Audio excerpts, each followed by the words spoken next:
हे आहे मंगळवार पेठेतलं दृश्य. सामाजिक कार्यकर्ते प्रशांत मंडलिक यांनी हे एस न्यूज पर्यंत पोहोचवलंय. जिथं महानगरपालिकेनं उघड्यावर कचरा टाकला तर दंडात्मक कारवाई केली जाईल असा इशारा दिलाय.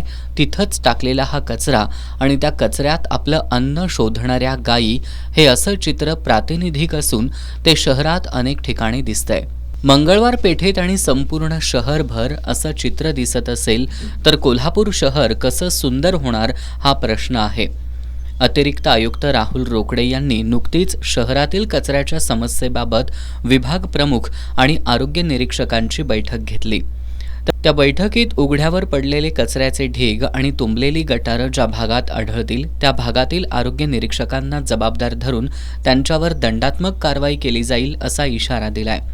अतिरिक्त आयुक्तांनी शहर स्वच्छतेबाबत घेतलेली ही कडक भूमिका स्वागतार्ह आहेच, पण त्यानुसार कारवाई होणार का असा प्रश्न प्रशांत मंडलिक यांनी उपस्थित केलाय.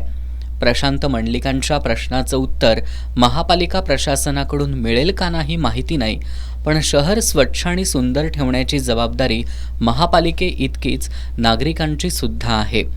कचरा टाकू नये असा इशारा दिलेल्या फलकाजवळ कचरा टाकून आपण कोल्हापूरकर कोणत्या सुज्ञपणाचं दर्शन घडवतोय याचं सुद्धा आत्मपरीक्षण होणं गरजेचं आहे.